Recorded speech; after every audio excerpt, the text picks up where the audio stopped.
Salut à tous, bienvenue dans un nouvel épisode du podcast Take Control Now. Aujourd'hui, je reçois Sophie. Sophie, c'est la fondatrice de The All In. Après de longues années dans le domaine bancaire, elle a décidé de donner sa démission fin 2021. Donc ça fait un peu plus d'un an qu'elle travaille sur The All In, qui propose aujourd'hui un bureau ergonomique, design avec des matières nobles, produits made in Suisse. Donc tout est fait en Suisse dans la mesure du possible. Elle a un peu décrit qu'est-ce qui ne l'était pas, mais pratiquement tout est made in Suisse. Et aujourd'hui, ça répond à la problématique du télétravail ou bien du travail hybride, d'avoir un bureau mais qui ne prend pas trop de place. Donc c'est un bureau qui se déplie. En fait, vous pouvez aller voir les notes de l'épisode, ce sera plus simple. Donc je remercie Sophie déjà pour son temps et puis bonne écoute. Salut Sophie. Hello. Comment vas-tu ? Super bien, merci beaucoup pour l'invitation. En tout cas, j'ai un petit peu, comment dire, me suis un peu imposée à toi pour l'invitation, on va dire. Mais c'est top, quoi. Je suis très contente d'être là. Top. Moi, je suis hyper content aussi de faire ta connaissance. Je te propose que tu commences par te présenter rapidement pendant 2 minutes. Qui es-tu et puis que fais-tu ? Alors, qui je suis ? Sophie Coindet, je suis franco-suisse, mais plus suisse que française, ayant vécu 23 ans en Suisse maintenant, en ayant 44 du coup, j'ai 44 ans. Et en fait, je me définirais comme quelqu'un de persévérante et déterminée. Voilà pour la petite histoire. Ok. Alors, moi, c'est une question que j'adore parce que tout le monde se présente différemment. Ouais. Et il y en a qui abordent le côté famille, activités annexes, professionnelles. Donc, moi, c'est une question que je trouve passionnante. Mm-hmm. Je te propose qu'on commence au tout début. Quand tu étais petite, tu rêvais de faire quoi ? Alors, je rêvais de faire femme de ménage. Je ne sais pas pourquoi. C'est ma mère qui me l'a rappelé dernièrement, il y a un petit nombre d'années maintenant. Et en fait, je pense que clairement, dans mon esprit, l'intérieur était déjà très important. Le côté cocon, le côté bien-être, le côté finalement clean, bien rangé, bien ordré, comme on dit. Et je pense que j'avais ce côté-là qui était déjà finalement assez clair dans ma tête. Donc voilà. Après, il y a eu plein d'autres choses qui se sont passées. Beaucoup je dirais, d'envie autre, bien sûr. Et puis, pression sociale aussi de ce qu'il faut faire dans la vie ou pas, ce qui est logique de le faire ou pas. Voilà. Donc, c'était ça, en tout cas, mon rêve de petite fille. Voilà. Alors, pour essayer de mettre du contexte, vu que tu mentionnes que ça faisait déjà partie du bien-être à l'intérieur, du confort et tout. Tu n'as pas encore dit ce que tu faisais. Oui. En fait, j'ai créé en octobre 2021 The All In, qui est en fait un bureau mural qui est destiné majoritairement aux personnes qui n'ont pas de place chez elles. Je pense beaucoup aux télétravailleurs en général, qui ont envie de pouvoir faire une réelle coupure entre leur vie professionnelle et leur vie privée, puisqu'on sait que depuis 2020, les bureaux sont rentrés par force en fait dans nos intérieurs. Donc le but aujourd'hui, c'est de proposer ce bureau mural qui est 100% Swiss made à la majorité des gens qui comprennent que l'installation à la maison, c'est super important. Pour un gain de productivité, mais aussi que ça n'empiète surtout pas sur notre vie privée. Donc voilà. Je l'ai créé pour la petite histoire pour moi-même en fait en 2019, ne trouvant pas dans les magasins d'ameublement ce dont j'étais venue chercher, parce que je télétravaillais déjà un jour par semaine depuis 2017. Et on a déménagé donc dans un 4 pièces et demi. Et là, en fait, la problématique, c'est OK, on met où le bureau ? Et moi, je ne voulais absolument pas voir en fait tout ce qui me rappelle le travail quand j'étais dans mon lit le soir. Donc, ne trouvant rien, après des après-midi entiers de samedi à chercher dans des différents magasins qui réunissaient en fait tous mes critères, à savoir l'ergonomie, le design, la fonctionnalité, mais aussi le gain de place et puis le fait qu'il soit complètement caché. J'ai décidé tout simplement avec mon menuisier qui est devenu mon ami d'ailleurs, je pense, enfin mon ami ou mon ennemi, je ne sais pas, de le fabriquer tout simplement. Et puis en fait, je me suis rendu compte que ça pourrait plaire à beaucoup de personnes urbains notamment, mais ça on y reviendra certainement plus tard. D'où The All-In en fait, qui a été créé en 2021. Top. Merci pour la présentation. Comme ça, on va revenir de toute façon sur tout ça, mais comme ça met un peu de contexte sur qu'est-ce que tu faisais avant et puis où est-ce que tu en es arrivé. Du coup, ensuite, au niveau de l'école, comment tu étais à l'école ? Un cancre. Cancre depuis...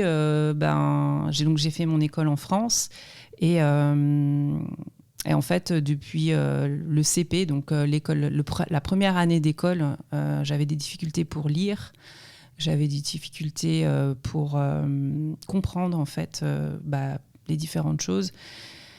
Et très vite, en fait, j'ai développé le système débrouille, quoi. Débrouille où finalement j'apprenais tout par cœur dans ma tête. Je me souviens d'une histoire avec ma mère qui me faisait lire à 10h le soir en CP, une histoire avec un petit rossignol dans une cage pour dire à quel point ça m'a marqué.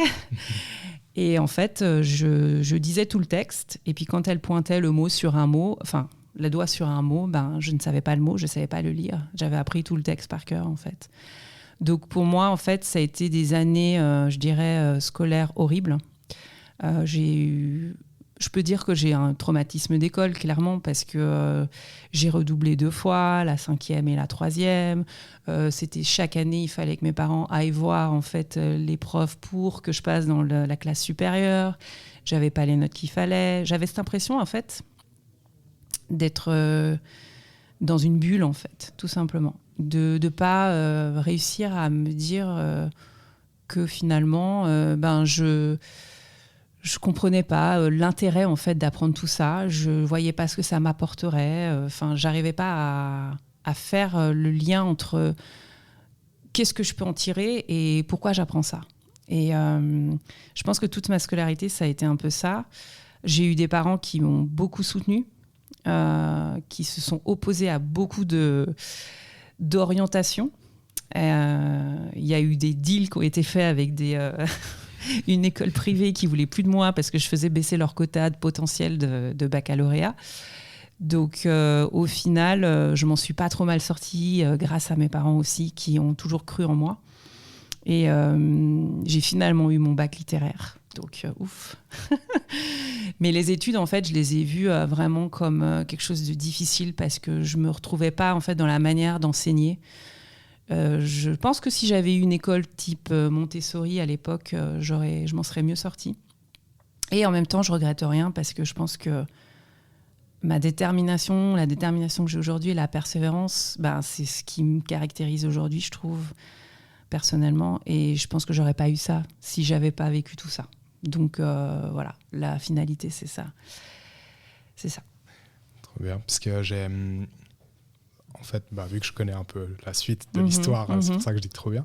Mais l'école, je trouve que c'est hyper intéressant parce que j'échange de temps en temps avec une personne qui s'occupe, que j'aimerais bien avoir dans le podcast d'ailleurs, qui s'occupe de prévoir en fait les systèmes d'éducation futurs à moyen terme et qui en gros forme les profs actuels qui sont dans les écoles à quoi pourrait ressembler l'éducation pour que ça devienne de plus en plus compatible avec le monde du travail qu'on a aujourd'hui.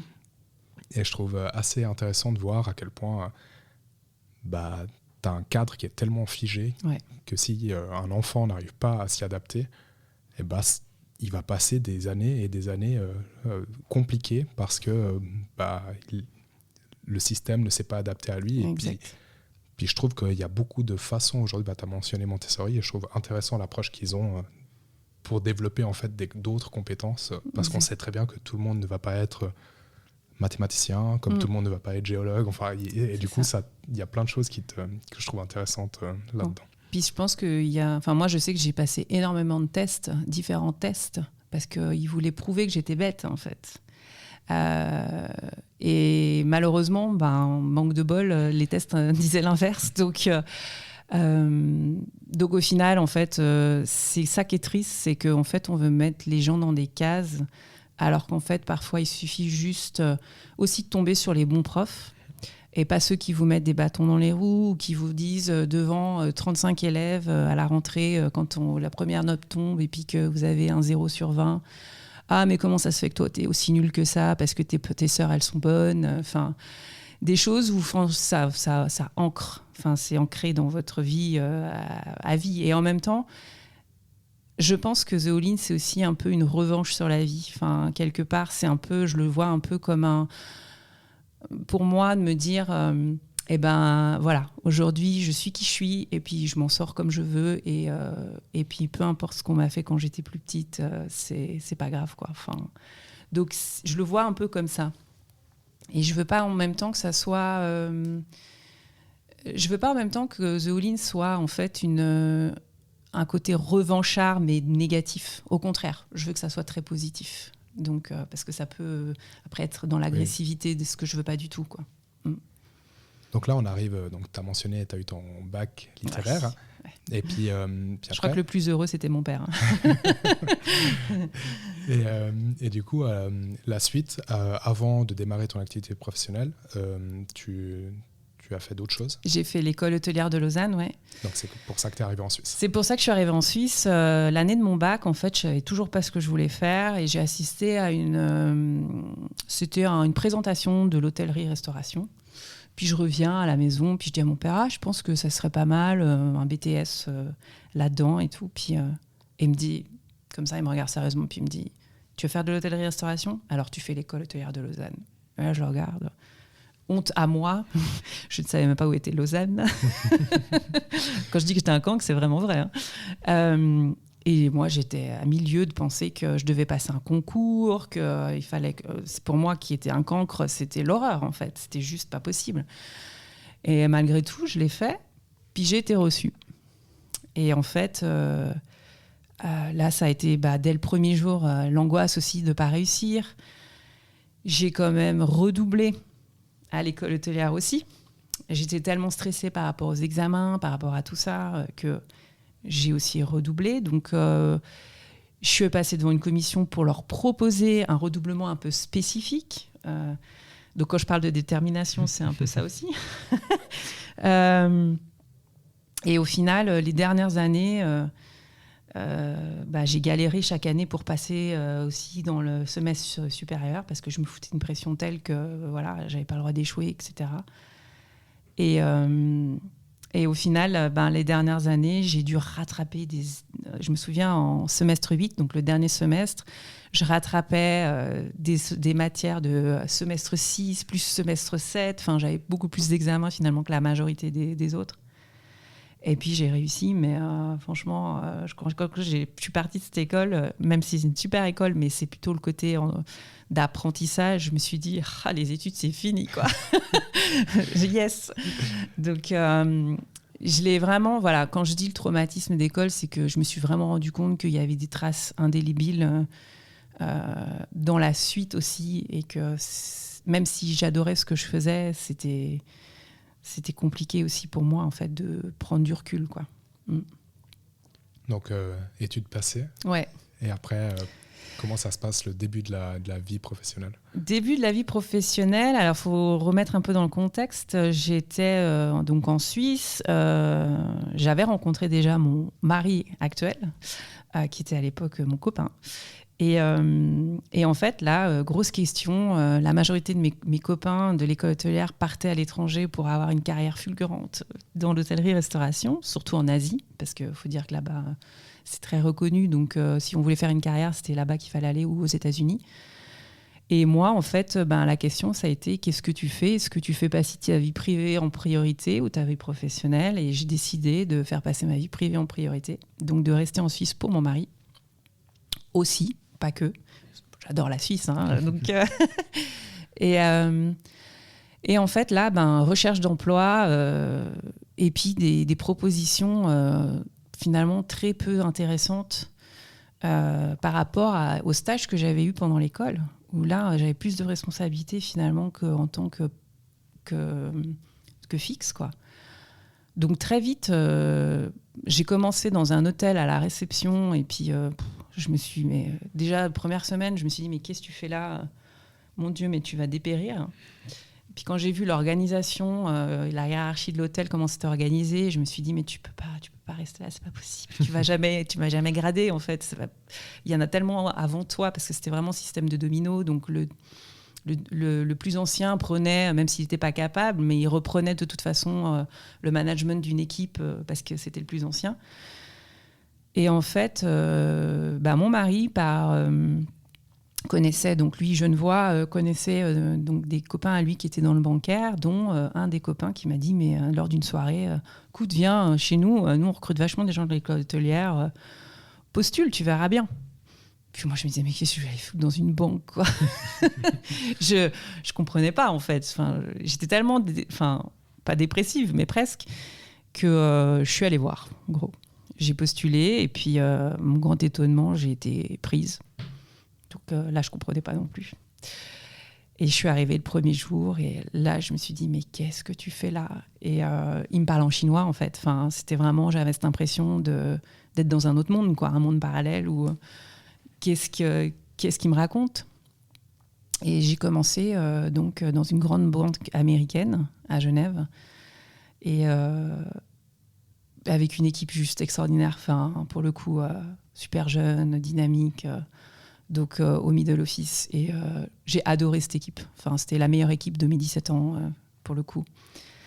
Et en fait, ce que j'adorais et ce que j'adorais dans ce métier, c'est que tous les jours j'apprenais, et j'apprenais de nouvelles choses.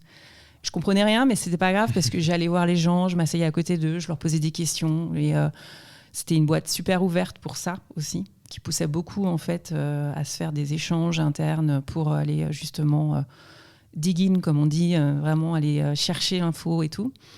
Et ça a été en fait le début d'une grande aventure, entre guillemets. Donc j'ai passé 17 ans dans cette boîte. Je pensais faire 6 mois. Comme quoi, on ne sait jamais, hein, la vie, quand elle nous envoie quelque part. Et j'ai beaucoup changé à l'interne. De différents départements. Mon but, c'était vraiment, à chaque fois, je commençais à plus apprendre, en fait, de bouger. Puis c'était aussi beaucoup encouragé là-bas. Okay. Donc c'était facile, finalement. Ça se passait très, très bien, en général, pour bouger. Et du coup, parmi toutes ces casquettes que tu as eues là-bas, t'en as une particulière qui t'a plus plu ou qui était plus cool que les autres ? Alors... j'ai envie de dire, j'ai passé 9 ans au département crédit. Et ce que j'ai adoré là-bas, c'est que la multiplicité des tâches, en fait, la diversité des tâches, au début. Parce que après, le département s'est beaucoup agrandi et finalement, on est devenu très spécialiste dans chaque tâche. On a ségrégé les équipes, etc. Donc, c'est devenu moins intéressant. Mais je dirais que le fait d'avoir... le parcours du client, parce qu'à chaque fois qu'un client demande un crédit, en fait, on avait cette histoire en fait, du client et justement de savoir d'où il est venu, qu'est-ce qu'il a fait avant, comment en fait, il a construit son patrimoine, ce genre de choses. C'était comme une petite histoire en fait, à chaque fois que je lisais, et je trouvais ça super intéressant de enfin avoir des humains derrière des numéros finalement, parce que les comptes bancaires, c'est des numéros, et surtout en Suisse, en plus, il n'y a pas de nom. Donc en fait, si on n'a pas ce côté front où on va voir qui est derrière ce numéro, on ne sait pas. Là, on avait les informations, puis on voyait vraiment mais c'est super intéressant. Puis là, il va s'acheter un yacht, puis là, il va s'acheter un aircraft, puis là, il va faire ci, il va faire ça. J'ai trouvé ça... j'ai adoré mes 9 ans. D'ailleurs, je suis restée 9 ans. C'est le département dans lequel je suis restée le plus longtemps. J'ai adoré le crédit, ouais, pour ça. Beaucoup. Top. Et du coup, 17 ans. Ouais. Et après 17 ans, un matin, tu as fait je pars. Comment ça s'est passé ? Non, en fait, je dirais que j'avais beaucoup, chez JP Morgan, j'avais beaucoup ce syndrome de l'imposteur. J'avais cette impression qu'en fait, on allait me découvrir à un moment donné, dire mais qu'est-ce qu'elle fait là, elle ? Mais en fait, c'est qui celle-là ? Beaucoup aussi par la pression sociale, de dire mais t'as pas fait des grandes écoles dans le domaine financier, donc qu'est-ce que tu fais là, quoi. Enfin, et en fait, je me suis rendu compte souvent que je vais pas mettre tout le monde dans le même panier, mais je me suis souvent rendu compte que finalement les gens qui avaient fait des études là-dedans étaient moins curieux que moi et donc en fait allaient moins chercher les infos, et du coup moi j'étais devenue très spécialiste sur plein de choses, d'où mon parcours avec plein de départements différents, ce qui a beaucoup enrichi en fait finalement ma connaissance. Et en fait, 17 ans, parce que à un moment donné, en 2017, je me posais aussi beaucoup de questions sur est-ce que tu vas finir ta vie chez JP Morgan, l'entreprise, et est-ce que tu vas finir là-bas, est-ce que finalement c'est ça que tu voulais, et est-ce qu'à 65 ans, tu vas te retourner en te disant j'ai eu une super carrière, ou au contraire, j'ai loupé ma vie parce que j'ai pas fait ce que je voulais. Et donc, beaucoup de questions. Donc, j'ai entrepris en fait un bilan de compétences au CEBIG à Genève. Donc, je suis allée un peu chercher des infos justement pour quoi j'étais faite. Puis moi, je pensais qu'ils allaient me dire, enfin, le bilan de compétences. Donc, il y a beaucoup de questions, il y a beaucoup de tests, etc. Sur divers sujets. Et à la fin, on m'a dit, en fait, madame, vous êtes une entrepreneuse. Puis là, je l'ai regardé, j'ai fait, ouais, super, je fais quoi maintenant avec ça, quoi? Ça me sert à rien. Et en fait, moi, je m'attendais à ce qu'ils me disent, oui, vous êtes faite pour le domaine bancaire. Enfin, voilà, je voulais un peu comme une validation. Ouais, une validation de me dire, oui, vous êtes au bon endroit, en fait. Et là, on me sort ça, et j'étais, mais super. Enfin, franchement, c'est le truc que j'avais juste pas envie d'entendre, en fait. Et puis, après coup, j'avais un projet dans ma tête, en fait, parce que quand je suis devenue maman, mais que mes filles ont commencé à avoir des activités extrascolaires, c'était le lundi après-midi à 4h à Nyon. Donc moi, je travaillais à Genève. Comment fait-on quand on travaille à 100% pour amener sa fille et pas l'empêcher d'aller à des activités extrascolaires? Et là, en fait, en discutant avec des mamans de crèche que je connaissais depuis un certain temps, 2 d'entre elles se sont proposées à amener ma fille aînée au cours d'anglais le mercredi après-midi et à la gym le lundi après-midi. Et là, j'ai halluciné, en fait. Et je me suis dit, mais aucune rémunération, rien, hein, vraiment, parce que moi, je ne voulais pas payer une babysitter, finalement, qu'elle allait la chercher, qui restait assise sur un banc pendant 1 heure. Enfin, pour moi, c'était aberrant. Mais je n'avais pas d'autres moyens, en fait. Et j'ai halluciné, en fait, de la solidarité des mamans entre elles. Mais je me suis rendu compte d'une chose aussi, c'est que ces 2 populations, les mamans qui travaillent et les mamans qui ne travaillent pas, ne se rencontrent jamais. Parce qu'en fait, elles ont des horaires différents, elles ont des lieux de rencontre différents. Et je me suis dit, mais pourquoi pas créer une plateforme, en fait, où ces 2 populations se rencontrent, et l'une va amener les enfants de l'autre, en fait, à des activités extrascolaires contre petite rémunération.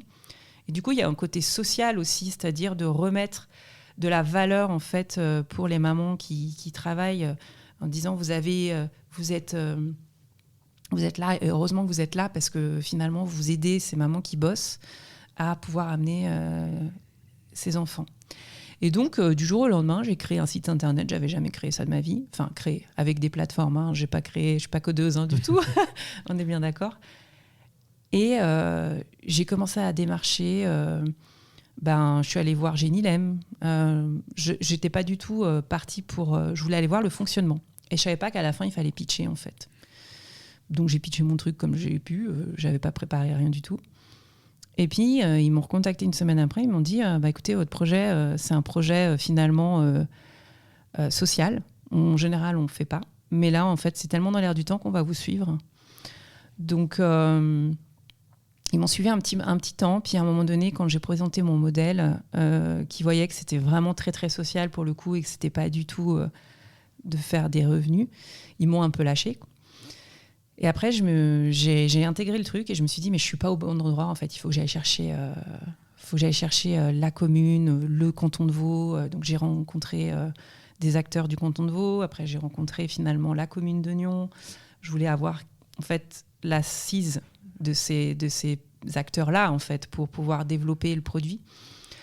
Puis après, il y a eu des problèmes légaux par rapport à kidnapping, etc., à la loi de l'enfant. C'était un peu plus compliqué. Puis moi, je travaillais à 100%. Donc, toujours. Donc, t'es à côté de... À côté, ouais. Okay. Et là, l'un dans l'autre, je me suis dit, OK, laisse ça de côté. Là, c'est plus... Voilà. Tu as pu voir que c'était ça, qu'il y avait quelque chose. Il y avait un côté entrepreneurial que tu adorais, d'aller sur tous les fronts. Enfin, j'avais des papillons dans le ventre quand je faisais ce truc, quoi. C'était vraiment... j'ai l'impression que c'était ça, quoi. C'était... Et de tout construire. De rien, en fait. D'avoir une idée, puis de tout faire. De A à Z. Et c'est un peu, d'ailleurs... j'ai fini ma carrière de GP en étant project manager, donc ça faisait un lien, finalement. Ça avait un lien assez clair. On part d'une idée, on construit tout, on voit la faisabilité, on teste. Enfin, tout ça, c'est des choses que finalement... qui étaient assez faciles pour moi, parce que du coup, c'était aussi mon corps de métier, quoi. Trop bien. Du coup, premier pas dans l'entrepreneuriat où tu as lancé un projet. Ouais. À côté, donc à 100% de ton travail. Et puis après, entre ça et aujourd'hui, il y a encore 2-3 choses, je crois. Ouais, il y a une prise de conscience déjà que j'adorais ça. Après, c'était plus me dire, OK, qu'est-ce que je peux faire dans l'entrepreneuriat qui me fait vivre, parce que c'est ça aussi le but, c'est OK, on veut bien faire du social, mais il y a un moment donné où il faut pouvoir mettre de la nourriture dans l'assiette de ses enfants. Donc et puis à 2 reprises entre-temps, j'avais essayé de faire des formations dans l'architecture d'intérieur, parce que en fait je me rendais compte que je passais le plus clair de mon temps à scroller sur Instagram des visuels. Et j'ai adoré aussi aménager tout l'appartement qu'on a acheté avec mon mari, là.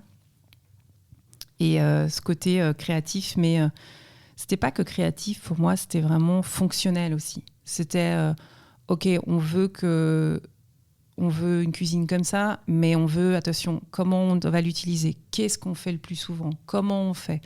Qu'est-ce qui est le plus pratique? C'est vraiment...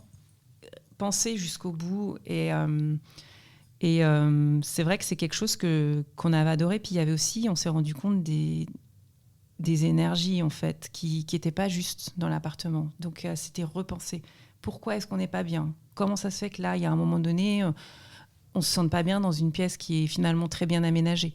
Donc tout ça en fait je me suis dit ouais, l'architecture d'intérieur pourquoi pas et tout. Et en fait, j'ai fait la première formation, c'était justement au niveau de... C'était une formation par correspondance. Et on m'a vendu ce truc un peu genre, oui, vous inquiétez pas, vous saurez faire. Premier devoir, il fallait que je sache déjà dessiner. En fait, je savais pas dessiner, quoi. Et j'avais pas de cours, rien. C'était tout sur support de cours. J'étais là, mais c'est quoi cette blague, quoi? Donc, bon. Et très vite, en fait, j'ai fait le choix aussi, parce que mes filles étaient assez en bas âge, donc c'était le week-end, puisque j'étais toujours à 100%. Les soirs, le week-end, les moments où finalement j'étais avec ma famille, je les passais à travailler. Donc le format ne me correspondait pas, et je me suis dit j'étais pas prête à ce moment-là à faire l'impasse sur mes filles et mon mari. Et après, au final, la deuxième fois, c'était en cours du soir. Et c'est dans une école à Genève. Je suis arrivée là-bas, je m'en souviens encore, j'ai encore le feeling de ce sentiment. Je suis arrivée dans cette école et je me suis dit, mais qu'est-ce que tu fous là?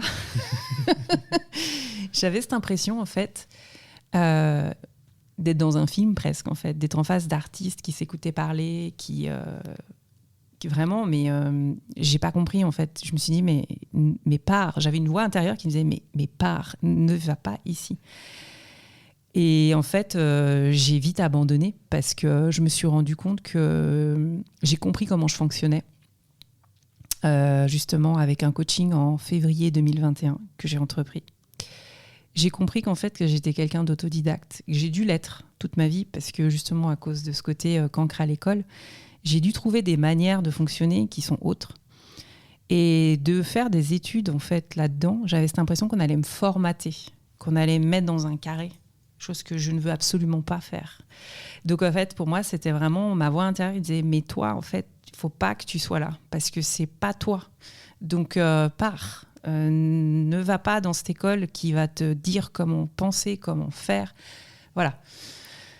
Et donc, en fait, de là et de ce coaching en 2021 que j'ai entrepris avec une coach que vraiment, c'est un coup de cœur, Aurélia Monaco, tout de suite. Elle a débloqué, je vois souvent cette image, en fait, elle a une ligne de cadenas et elle a débloqué les cadenas les uns après les autres avec des petits exercices assez anodins, en fait, quand on réfléchit. Mais comme elle me disait aussi, tu étais prête. Il fallait juste qu'on débloque les derniers, quoi. Et là, en fait, je me suis rendu compte très clairement que j'avais fait le tour chez JP, que pour moi, il fallait que je passe à autre chose, quoi. Et que c'était maintenant ou jamais. J'avais 42 ans, donc il fallait que je teste maintenant. Et puis, comme on dit, rien n'est irréversible.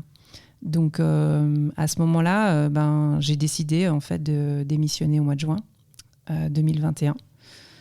Alors, ça a été une décision avec mon mari, bien sûr, parce que je ne suis pas la seule dans l'histoire. Et mûrement réfléchi, mon mari me soutient de 100%. Donc ça, c'est juste extraordinaire parce que je crois que sinon, ce ne serait pas possible. Enfin, j'en suis sûre même. Et ça a été vraiment une libération. En fait, j'étais tellement sûre de moi. Je me suis toujours posé la question, le jour où tu démissionnes, en fait, comment tu seras ? Et ce jour-là, j'avais le sourire aux lèvres. J'étais super sereine, mais parce que je pense que j'avais compris qu'il n'y avait pas de retour en arrière possible, quoi. Donc voilà. Trop bien. Donc là, on arrive à la fin de l'aventure JP Morgan. Ouais. J'ai juste une ou deux questions pour revenir sur ce que tu as dit. Au niveau de l'architecture d'intérieur, tu as parlé d'énergie. Il n'y a pas tout un penchant de l'architecture qui porte un nom pour ça? C'est le feng shui, ouais. Okay. Ouais. Et du coup, ça, tu as creusé un peu ça ou pas du tout?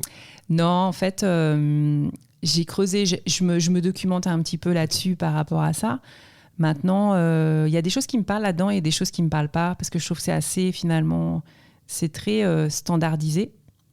Et j'ai cette impression que c'est pas si simple, en fait. Okay. De nouveau, je challenge un peu le truc, mais j'ai cette impression que oui, il y a des règles à respecter, de par exemple pas mettre un lit en face d'une entrée ou genre de choses, mais j'ai cette impression en fait que ça va plus loin que ça, parce qu'il y a le lieu aussi où tu habites qui est empreint d'énergie. Donc c'est pourquoi est-ce que quand tu rentres dans un appartement, des fois tu te sens bien, des fois tu te sens inconfortable. C'est tout le vécu en fait de l'appartement qui parle. C'est l'historique, il y a des choses qui se sont passées, il y a des énergies qui ont été libérées. Donc quelque part, je trouve que ça va au-delà du feng shui. Enfin, je pense qu'il y a plusieurs pans qui pourraient s'allier à ça. Le feng shui, ça peut être une partie, mais il n'y a pas que ça, je pense. Okay. C'était pure curiosité, parce que j'en ai entendu parler pour la première fois il n'y a pas très longtemps. Okay. Et du coup, je me suis dit, c'est drôle, c'est la deuxième fois que j'en entends parler en très peu de temps. Top. Du coup, tu te lances dans ton projet, et à ce moment-là, tu as donné ta démission, tu savais déjà, tu avais déjà ton projet, tu savais comment le lancer, c'était quoi les next steps, en fait, la suite? En fait, lors de ce coaching, Aurélia m'avait posé la question, mais qu'est-ce que tu fais le plus souvent et tu te rends pas compte, en fait, tu passes des heures à faire ça. Et puis, j'avais pas vraiment conscience. Puis je lui avais expliqué qu'effectivement, j'avais voulu faire à 2 reprises l'architecture intérieure et que j'avais abandonné. Puis qu'au final, j'adorais regarder les visuels dans tout ce qui était intérieur, etc. J'adorais passer mes samedis après-midi dans des grandes enseignes. Mon mari en peut plus d'ailleurs, mais je fais un peu moins maintenant, mais dans des grandes enseignes. Et j'ai adoré tout ce qui était justement aménagement de notre appartement. Et puis là, en fait, je retrouve des photos. Elle me dit de retrouver des photos en fait de ce que j'avais déjà fait. Puis là, en fait, en retrouvant ces photos, je me dis ah ouais, quand même. Mais j'ai fait pas mal de trucs finalement. Et puis là, je commence à réfléchir et puis en discutant avec elle, elle me dit mais en fait, pourquoi tu t'inventes pas un métier ? Parce que, à quelque part, tu peux pas te dire architecte d'intérieur parce que t'as pas fait les études, comme tu le dis. Parce que pour moi, c'était vraiment le statement. Il fallait que j'ai fait des études, etc., pour avoir ce titre, ce qui est normal. Hein. Et en même temps, quand elle m'a dit ça, ça a été une révélation. Parce que je me suis dit, mais ouais, en fait, qui m'oblige à avoir un titre, un métier ? Aujourd'hui, je peux m'inventer mon métier. Et c'est en lui montrant, en fait, les visuels de mon bureau, etc., que là, elle m'a dit, mais c'est juste génial, quoi. Enfin, tout l'appartement, comme on l'a aménagé, etc. Enfin, voilà. Et moi, j'étais persuadée que tout le monde faisait ça, en fait. Moi, dans ma tête, j'étais persuadée que quand les gens aménagent chez eux, en fait, ils font tous la même chose que moi, en fait. Ils se disent, bah, moi, je vais le construire parce que je trouve pas, ou je vais faire ci, je vais faire ça. Et en fait, pas du tout. Et, et voilà. Et quand on est persuadé de quelque chose comme ça, au final, ben, ça nous empêche aussi d'avancer, quoi, d'ouvrir son esprit. T'as rigolé parce que j'ai fait une tête un peu... Ouais. Parce que c'est beaucoup ma copine qui fait ce genre de choses. Parce que si ça tenait qu'à moi, je pense que j'aurais vraiment le minimum parce que j'ai aucun, je pense, goût direct pour faire des choix qui vont bien les uns avec les autres. Ouais. Et du coup, quand j'arrive après dans un endroit, si j'ai posé moi mes trucs, ça va pas, c'est pas harmonieux, donc c'est pas joli. Donc, excellent. Donc je préfère en fait rien faire. Et du coup, c'est beaucoup elle qui gère ça. Donc t'es minimaliste, quoi. T'as une table, une chaise et... Ouais, j'ai pas beaucoup de... En fait, ça me dérange pas qu'il y ait pas grand-chose. Mm-hmm. Mais je suis bien quand il y a aussi des choses. Ouais. Si c'est joli et puis harmonieux et puis que ça donne envie d'y être. Excellent. Donc, mais c'est beaucoup ma copine qui fait ça. Mm-hmm. Top, donc...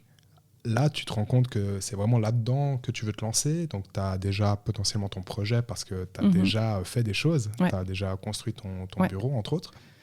Et du coup, tu lances en octobre 2021. En fait, je me lance en octobre 2021. Je lance le projet, c'est-à-dire que vraiment, je mets tout en place. Okay. Donc, je vais démarcher des menuiseries, je fais des contrats avec l'avocate, je dépose... en fait, c'est assez drôle parce que je fais toutes ces étapes, mais c'était hyper clair dans ma tête. C'était vraiment... j'avais ma feuille Excel avec toutes les étapes, chaque semaine, comment je voulais que ça se passe, etc. etc. Je visualisais beaucoup, en fait, les choses, mais pas consciemment, en fait. Je savais que le logo, je savais comment je voulais l'avoir. Les couleurs, je savais comment elles étaient. Alors que j'ai jamais fait... Enfin, j'ai fait du marketing à l'école hôtelière, on parle d'il y a 20 ans de ça, donc ça a bien changé. Mais j'ai jamais été designer ou quoi que ce soit. Enfin, pour moi, c'était vraiment... c'était dans ma tête, quoi. Et à un moment donné, en fait, pour dire, je savais qu'il fallait que, comme j'avais pas de magasin physique, il fallait que je le présente via une vidéo. Et je visualisais la vidéo. Je savais quel plan je voulais, à quel moment, etc. Et quand j'ai démarché le vidéaste, en fait, ça a été hyper facile parce que... Même lui, il m'a dit si tous mes clients pouvaient être comme ça, parce que vraiment, je savais ce que je voulais pas et comment je le voulais. Donc, c'était facile, en fait. Toute cette partie, elle a été très facile. Et puis, en avril 2022, pardon, là, j'étais prête à vendre.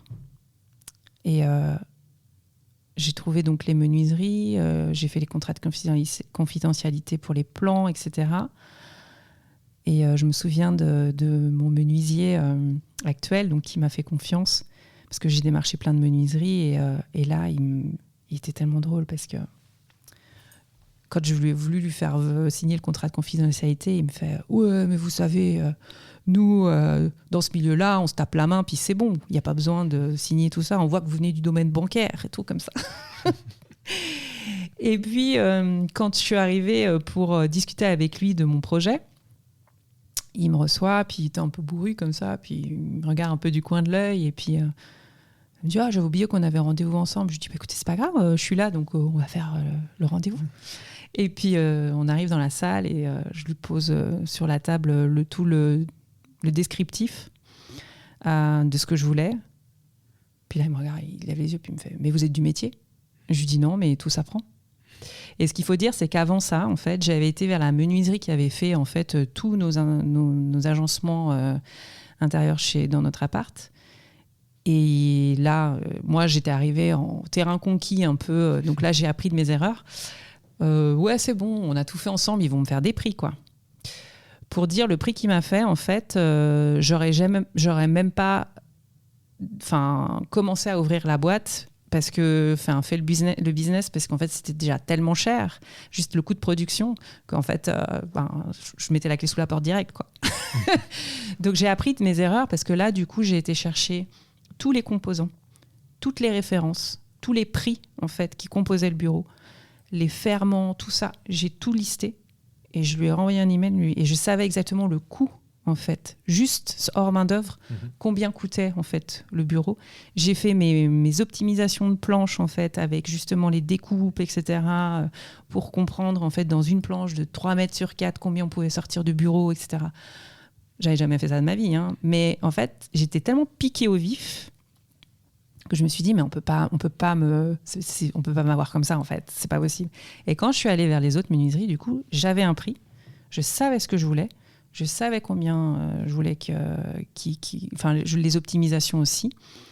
Donc, en fait, ça m'a servi. Et c'est vrai que quand je suis allée vers le menuisier que j'ai actuellement, lui, tout de suite, il m'a dit « Vous avez du métier, comment ça? Mais vous avez listé tous les trucs. » Je dis « Oui, comme ça, en fait, la différence entre les différentes menuiseries, ça sera la main-d'œuvre. Les coûts, je les connais. » Donc, et en fait, ça a été un coup de cœur avec lui parce que vraiment, c'était quelqu'un tout de suite qui a compris le projet. Il avait cette casquette aussi entrepreneuriale. Il m'a dit, mais oui, mais si vous faites The All-in, alors il faut inclure ça. Il ne faut pas que ça soit rajouté.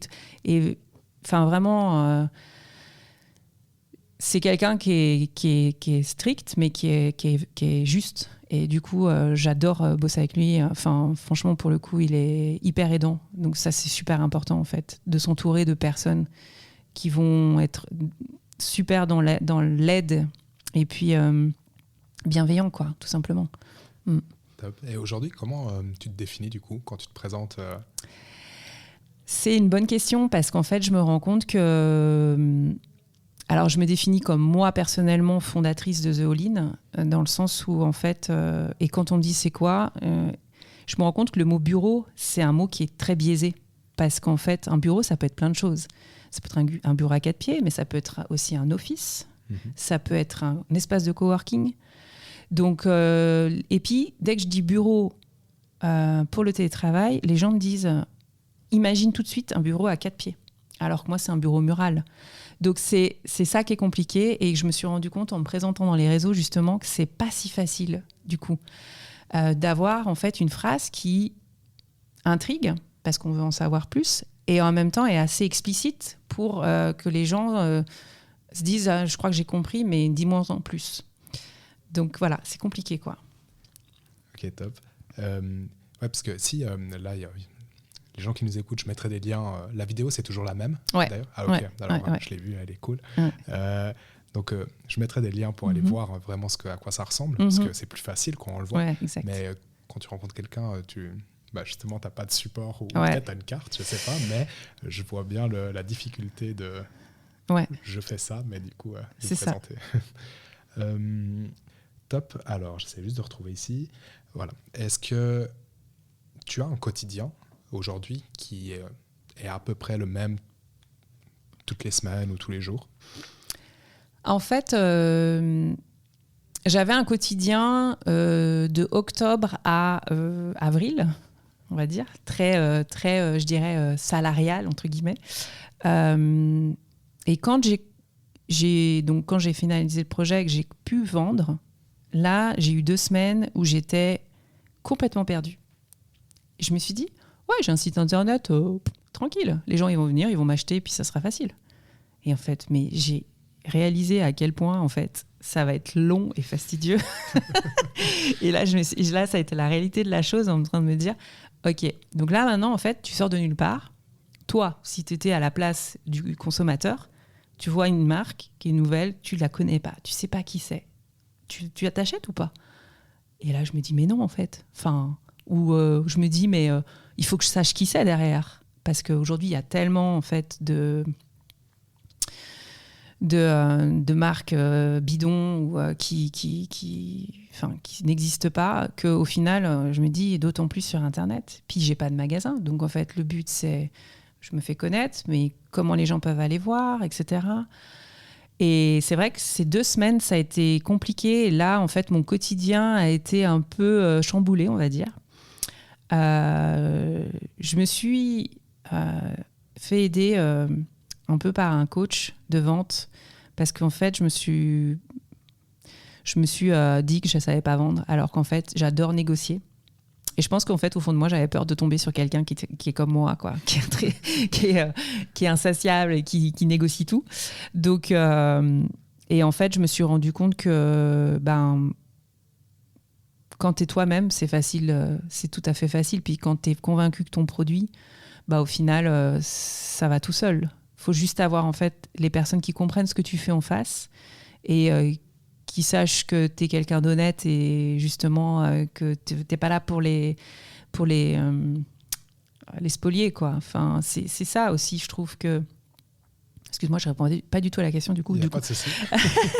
En fait, du coup, non, je me suis octroyé beaucoup plus de liberté parce que en fait, je me rends compte que la prospection, c'est beaucoup aller rencontrer les gens. C'est beaucoup aller dire qui tu es. Discuter, pas forcément sur des sujets justement de mobilier pur et dur.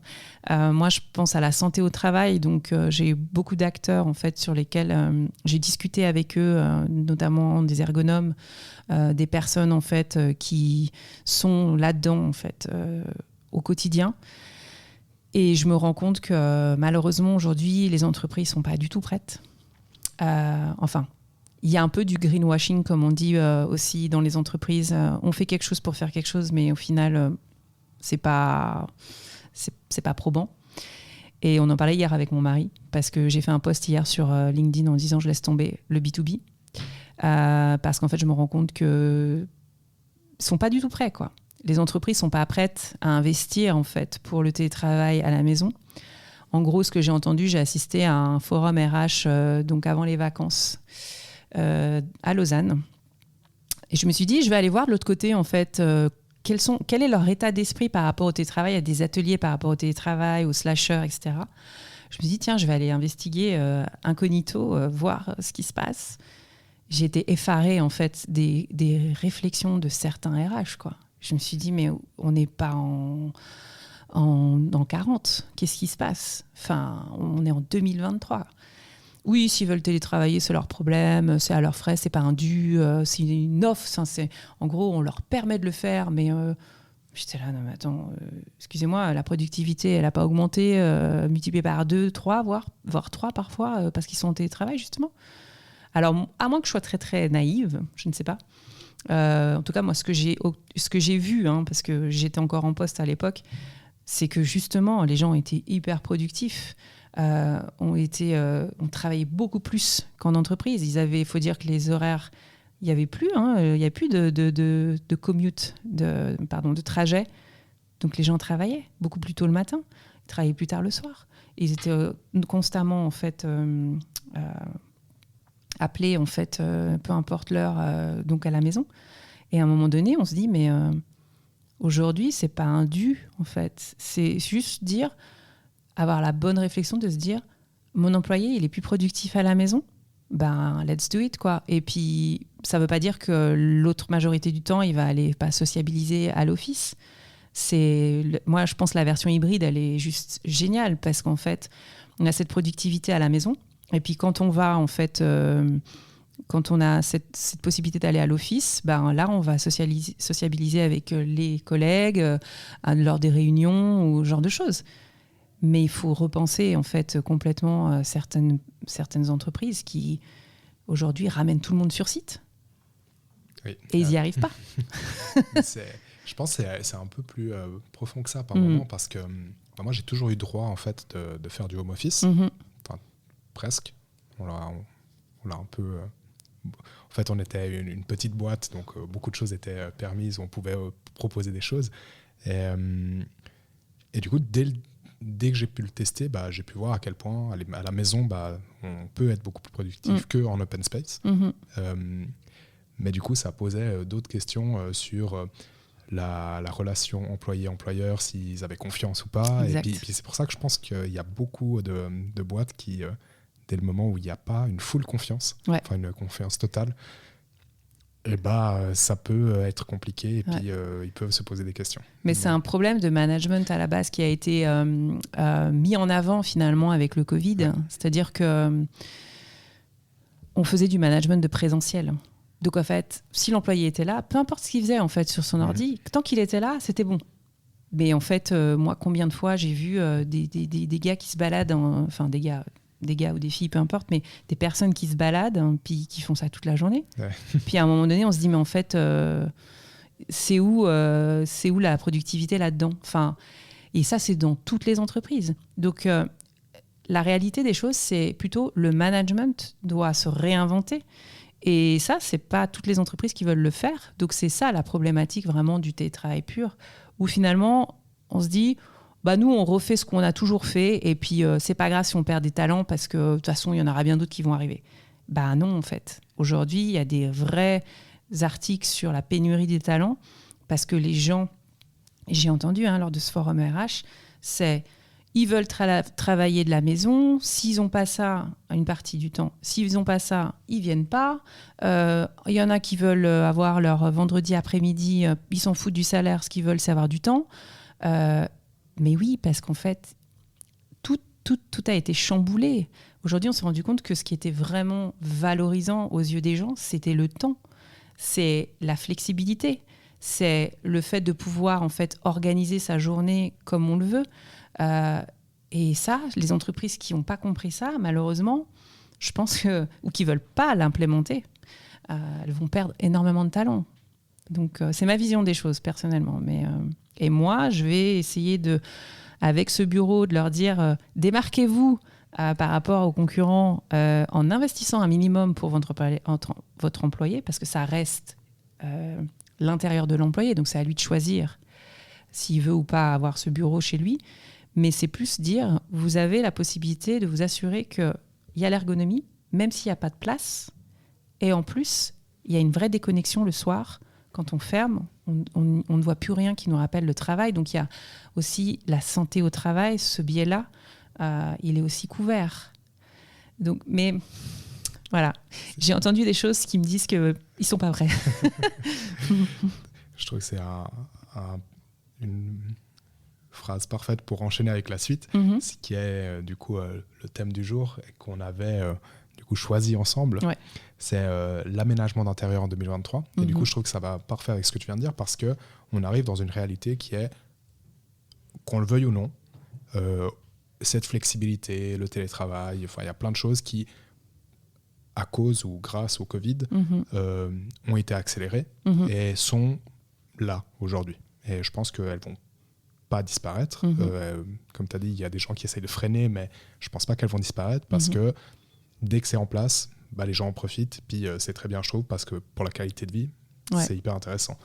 Et à partir de ça, donc, quelqu'un qui, du jour au lendemain, passe en télétravail partiel ou total, qui n'a pas forcément envie de partir à la campagne pour payer le même prix, puis avoir plus grand, ou bien qui a un espace restreint, c'est quoi les premières choses qu'on peut mettre en place pour aménager mieux son intérieur ? En fait, j'ai envie de dire que aujourd'hui, en fait, on se rend compte, notamment au niveau des promotions immobilières, que les mètres carrés diminuent de plus en plus. Les 4 pièces et demie aujourd'hui, moi j'ai vu des 4 pièces et demie avec 95 mètres carrés. Les pièces sont rikiki, quoi. Donc aujourd'hui, c'est ça qui est compliqué. C'est en fait d'avoir dans des pièces petites de l'ergonomie. Parce qu'en fait, quand on passe 8 heures par jour à son bureau, on a envie d'avoir l'ergonomie. Et l'ergonomie, majoritairement du temps, c'est avec des mètres carrés en plus. Et c'est ça qui est compliqué. C'est que les gens, en fait, moi j'ai entendu beaucoup de personnes qui m'ont dit « j'ai dû réaménager mon intérieur parce qu'en fait, j'avais une chambre d'amis, qui n'est plus maintenant une chambre d'amis, qui est un bureau, parce que je n'avais pas la possibilité, avec le peu de mètres carrés que j'avais, d'avoir un bureau dans une autre chambre qui avait une fonction de chambre, en fait. » Et c'est là où justement, l'aménagement aujourd'hui, il est compliqué, et c'est là où ma proposition, en fait, elle est d'actualité. C'est-à-dire que je dis aux gens, vous n'avez pas besoin de cette pièce supplémentaire, parce que justement, le bureau se cache. Vous verrez juste une belle pièce au mur. en chêne massif et en stratifié blanc, couleur scandinave, quand il sera fermé, vous verrez que ça. Et vous pouvez tout stocker à l'intérieur. Donc c'est vraiment de dire, je comprends la problématique puisque je l'ai eue moi-même. J'ai pallié à cette problématique parce que justement, je ne trouvais rien en fait, comme certainement la plupart des gens. Et changer ses habitudes aussi quand on se dit, moi j'ai entendu des gens qui m'ont dit, ouais, bah alors moi pour ça j'ai déménagé à la campagne parce que justement j'avais pas cette pièce supplémentaire. Parce qu'en fait, l'humain est très, j'ai envie de dire, je dois avoir un bureau, donc en fait je vais devoir avoir une pièce supplémentaire. Bah non en fait, et je comprends parce qu'on est tous, on s'était tous dit bon un bureau ça prend quand même 2 mètres carrés au sol en permanence, et il y a plein de gens qui déménagent. Mais par contre, ça veut dire déménager, ça veut dire quoi ? Ça veut dire changer ses habitudes de vie, ça veut dire changer les enfants d'école, ça veut dire se taper des trajets en plus. Alors si on télétravaille 2 jours par semaine, bah, pendant ces 2 jours on est tranquille à la campagne, mais les 3 autres jours, tous les matins, on va pester parce qu'on sera dans les embouteillages et qu'on aura 20 minutes de transport en plus. Donc, c'est tout ça, en fait, que je dis aux gens, vous n'avez pas besoin, en fait. Ça, c'est plus besoin. Mais vous pouvez aller à la campagne et puis acheter le bureau, si ce n'est pas un problème. Je veux dire, c'est plus de dire, si vous pensez qu'il faut avoir cette pièce supplémentaire pour être bien installé d'une manière ergonomique à la maison, ben non, en fait. Vous pouvez avoir ce bureau dans votre chambre, à coucher, mais sans avoir les inconvénients de voir en permanence ce qui vous rappelle le travail. Et en fait, je pousse l'ergonomie, parce que l'ergonomie en fait, de ce bureau, pour moi, c'était hyper important d'avoir l'ergonomie, étant donné que j'ai eu des gros problèmes de dos en 2010. J'ai une grosse hernie discale et j'ai réalisé à quel point, dans toute notre vie, tous nos gestes ne sont pas ergonomiques. C'est à partir de ce moment-là que je me suis renseignée sur ça. Et en fait, je me suis dit, mais c'est fou, quoi. On travaille 8 heures par jour. Il n'y a aucune ergonomie dans nos bureaux. La distance entre l'écran, les lumières, tout ça, en fait, c'est les lumières. Vous savez, le néon qui est juste au-dessus de toi et puis qui permanence te fatigue les yeux parce qu'en fait, c'est juste pas la lumière appropriée qu'il faudrait avoir. Enfin, toutes ces petites choses qui, finalement, aujourd'hui... me disent que le bureau, je le voulais ergonomique et je prends le contre-pied de ce que tout le monde fait. C'est-à-dire qu'aujourd'hui, quand vous achetez un bureau, on achète une table qui a une certaine hauteur, à 73 et 74 cm du sol. Et puis, on achète une chaise ergonomique pour justement s'adapter à la taille du bureau. Moi, je fais l'inverse. C'est-à-dire que je dis, le bureau, en fait, il a 3 hauteurs. En fonction de votre taille, il va être monté à une hauteur précise qui a été revue avec un ergonome. Et donc, en fait, vous n'aurez plus besoin d'avoir cette chaise pour s'adapter à la hauteur standard, en fait, de la table, parce que la table sera adaptée à vous, en fait. Et donc, c'est ça le but, c'est de dire aux gens, je prends le problème à l'inverse. Donc, en fait, la chaise, vous n'aurez pas dans votre chambre une chaise moche. Vous pourrez prendre n'importe quelle chaise jolie, en fait, qui sera là en permanence, puisque votre bureau sera là aussi. C'est ce que moi, j'ai fait depuis 4 ans. Puisque ça fait 4 ans que je l'ai, que je travaille dessus tous les jours. Et c'est ce que je fais. Je travaille sur une chaise standard parce que j'ai cette ergonomie, en fait, de la distance aussi avec l'écran. Tout ça, ça a été revu par un ergonome. Avant de le commercialiser, je l'ai fait revoir par un ergonome. Et je lui ai dit, OK, maintenant... Tu me critiques tout ce que tu peux me critiquer. S'il y a des choses à améliorer, il faut le dire maintenant. C'est maintenant qu'on va le commercialiser, donc je peux encore faire des changements. Et il m'a regardé, il me dit, bon, le problème, en fait, c'est que le bureau, il est trop confortable, quoi. Et il me dit, ça favorise pas le mouvement. Je dis, bon, alors si c'est ça, c'est pas grave, ça me va bien. Parce que le mouvement, on peut le favoriser en se mettant un chronomètre toutes les heures d'aller bouger. Enfin, voilà, mais j'ai envie de dire, c'était ça aussi la proposition, c'était cette incompréhension quand on va acheter un mobilier, en général, de se dire, alors, soit c'est ergonomique et c'est moche, soit c'est design et c'est pas du tout ergonomique. Et je me suis toujours posé la question, à chaque fois que je sortais en fait d'après-midi, de samedi après-midi, où on avait fait tous les magasins d'ameublement pour chercher un mobilier précis avec mon mari, et je lui disais à chaque fois, mais je comprends pas en fait, pourquoi est-ce qu'on peut pas avoir de l'ergonomie et du design ensemble ? Bah aujourd'hui, en fait, en discutant avec plein de designers et de personnes dans ce métier-là, quand je leur parle d'ergonomie, ils me regardent, ils me font « Pourquoi faire ?» Puis là, je leur dis « Mais, je sais pas, pour que ton client soit bien installé. » Non. Donc, en fait, c'est là aussi où, pour moi, c'était important. Moi, on avait un peu discuté. J'en suis venu à un moment où ma copine aussi pouvait un peu faire du home office, puis elle fait plein d'activités, du coup, elle voulait aussi avoir un espace dédié à ça. Et puis, on était en train de regarder alors, on n'avait pas pensé au bureau mural, mais on avait pensé au lit rétractable pour gagner, en fait, une pièce qui, pendant la journée, n'est pas utilisée, en fait.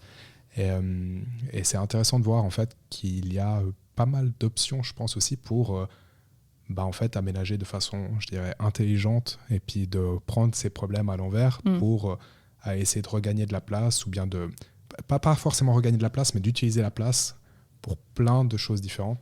Parce que on sait qu'aujourd'hui, on a de moins en moins de place si on peut rester dans une ville ou dans un milieu très peuplé. Exact.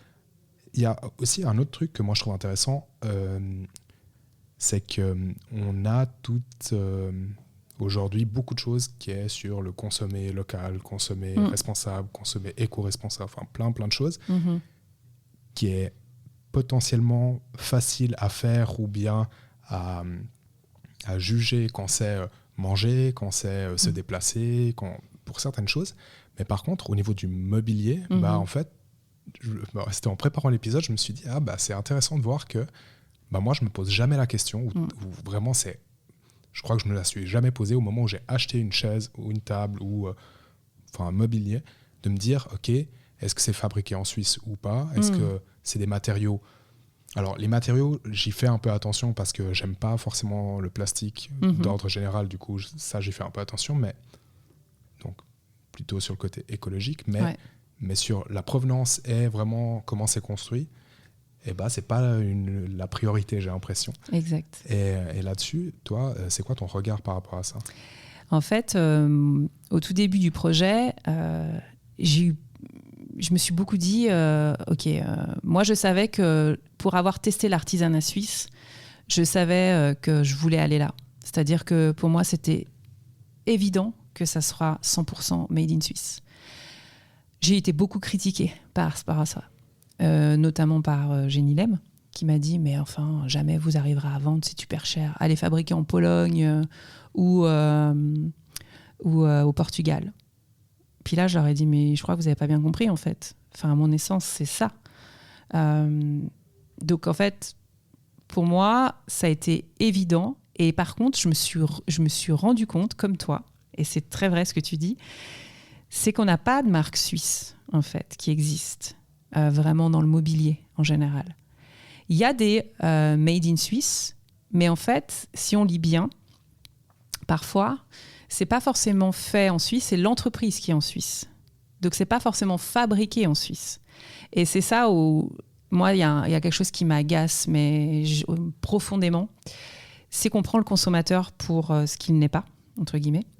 Je veux pas aller dans les termes, voilà. Mais quand tu lis une étiquette, en fait, d'un mobilier, on te dit contreplaqué chêne et chêne massif. Mais tu sais pas la proportion entre le chêne massif et le contreplaqué. Le contreplaqué, c'est quand même moins cher que le chêne. Mais du coup, on te fait payer le chêne massif alors que ça se trouve, 90% du meuble, il est en contreplaqué. Et c'est tout ça, en fait, que je dénonce aujourd'hui. C'est aussi de dire aux gens, moi, en fait, le chêne massif qu'il y a, c'est du 100%, en fait. Et puis, le stratifié qu'il y a, c'est du suisse. Parce que c'est une boîte qui est en Suisse alémanique que j'ai pris. Les ferments, en fait, c'est un revendeur. Alors, les ferments, il faut savoir que tout ce qui est métallique, en fait, c'est fait malheureusement ailleurs et que ça, on ne peut pas faire autrement. La Multiprise, c'est une marque allemande. Enfin, la LED, c'est aussi une marque renommée. Enfin, le but, c'était vraiment de dire, en fait, ce que je mets dedans, ça a été réfléchi. C'est pas juste, je prends une LED qui coûte 15 €, puis je vous la facture 15 francs suisses et je vous la facture 290 francs suisses. Non. J'ai mis une LED dedans à variateur parce que je pense aux clients qui en hiver à 5 heures la pénombre arrive et puis là je me dis c'est bien d'avoir juste une petite lumière, pas forcément quelque chose de grand. Je me suis renseignée auprès d'un électricien pour savoir quelles étaient les normes en fait dans un dans un office, parce que c'est très, très carré, en fait, les normes là-bas. J'ai appliqué les mêmes normes, alors que c'est pour la maison. Donc, c'est pas obligatoire. Mais pour moi, je choisis le client jusqu'au bout. C'est-à-dire, je veux vraiment que le client, quand il l'utilise chaque jour, il se dit « j'ai tellement bien fait d'investir là-dedans ». Enfin, j'ai un confort de travail qui est autre. Et le Made in Suisse, pour moi, c'est l'artisanat suisse doit être mis en avant, en fait. C'est local, oui, parce que c'est fait dans la région de Nyon. Le but, c'est de dire aux gens, ça existe, en fait. Ça, c'est possible. Hein. Aujourd'hui, c'est possible. Mais je me rends compte, j'ai fait aussi des questionnaires avec des gens, et je me rends compte que parce qu'il n'y a pas forcément de marque de mobilier suisse, les gens n'ont pas cette conscience, alors que ce ne serait pas le cas dans d'autres pays. Made in France, par exemple, c'est très fort, en fait. Il y a des marques françaises qui font du haut de gamme en France. Donc voilà, c'est aussi ça qui fait du tort. Et les gens, en fait, me disent très clairement oui, moi, c'est vrai que ça ne me parle pas, quoi. Made in Suisse, ça ne me parle pas.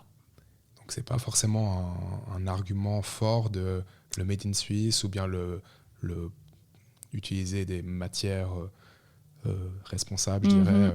Le bois, c'est quand même plus écologique que du plastique. Du plastique ou d'autres choses. Donc ça, c'est pas forcément des arguments impactants aujourd'hui.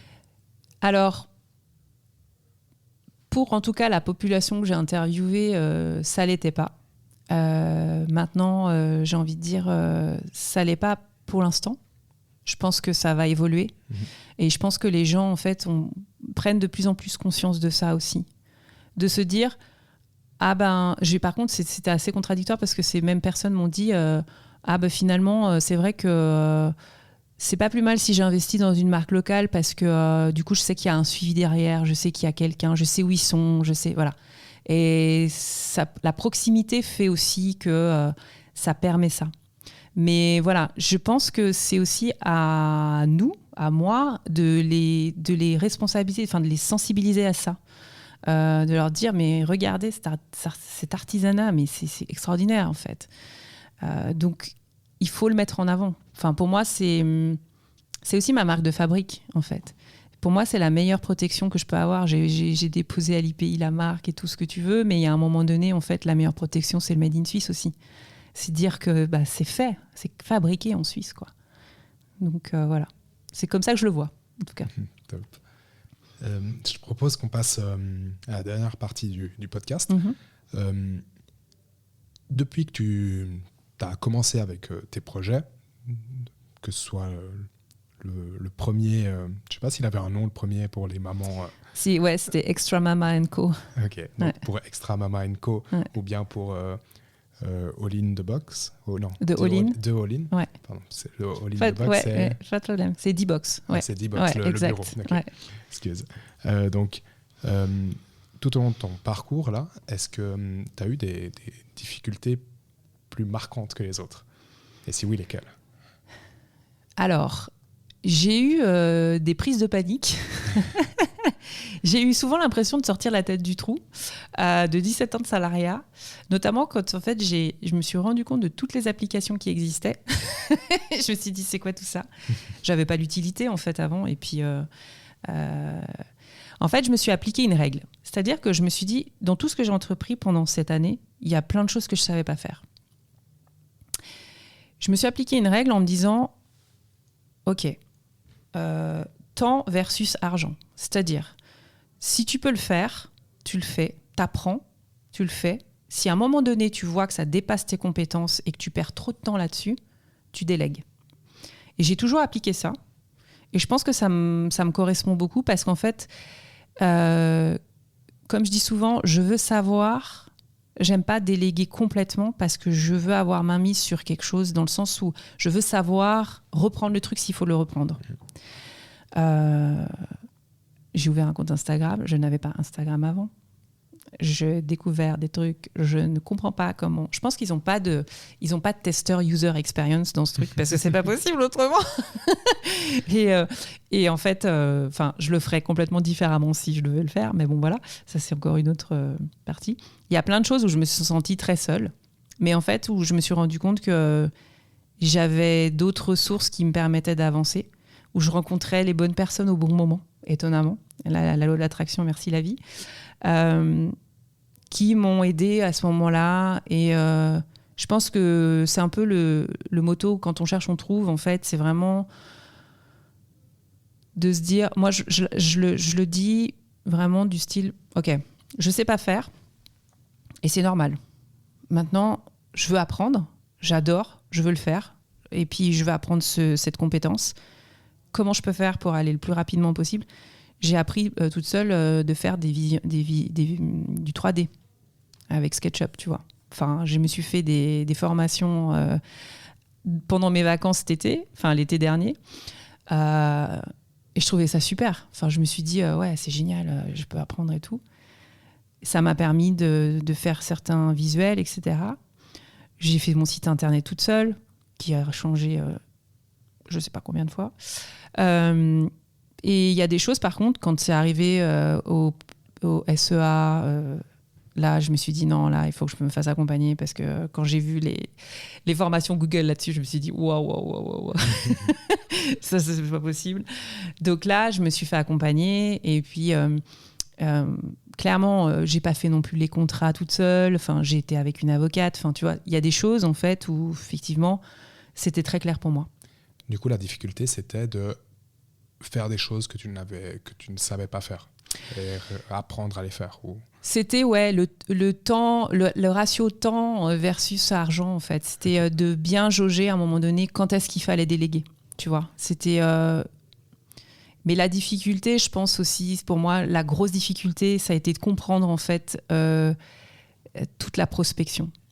Et ça, pour moi, ça a été un tsunami en fait, hein, de me dire, ok, maintenant, il faut que tu ailles les chercher, quoi.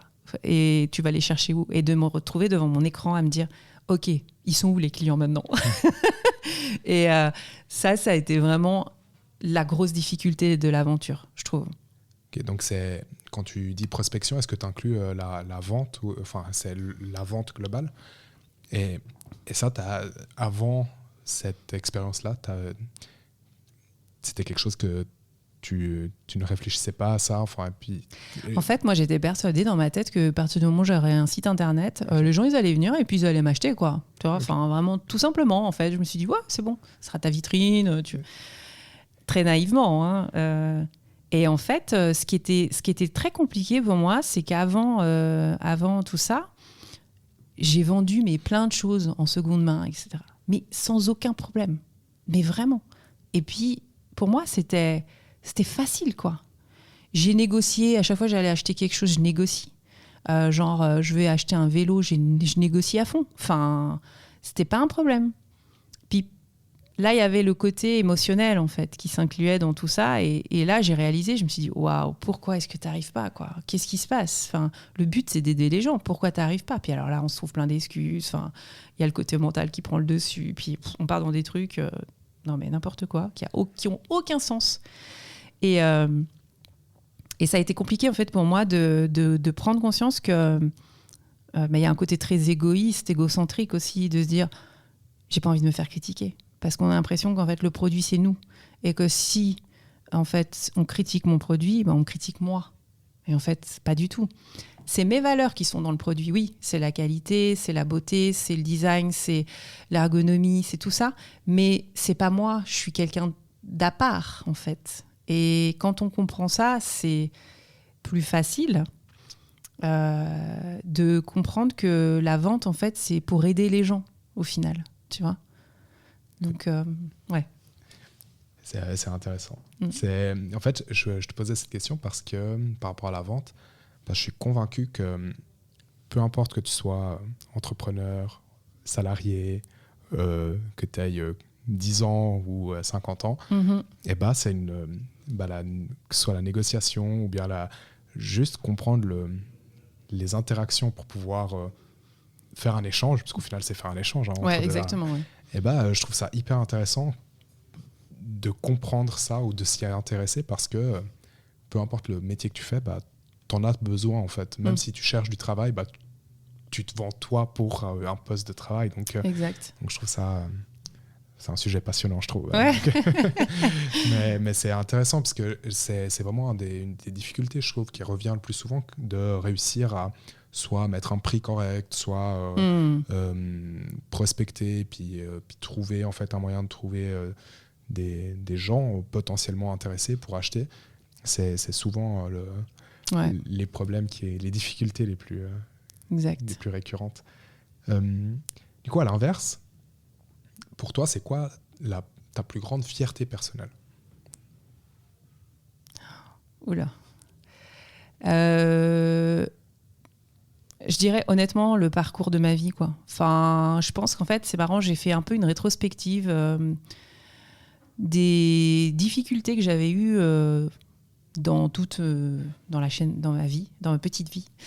Et en fait, c'est assez étrange parce qu'il y avait un sentiment mitigé où sur le moment, en fait, dans ces difficultés, j'avais un mal-être, c'est-à-dire vraiment un inconfort. Mais au fond de moi, j'avais en fait cette petite voix qui me disait « mais c'est pas grave, tu vas t'en sortir, quoi ». Et je ne sais pas d'où ça vient. C'est-à-dire que profondément, je dois être quelqu'un de très positif, j'en sais rien.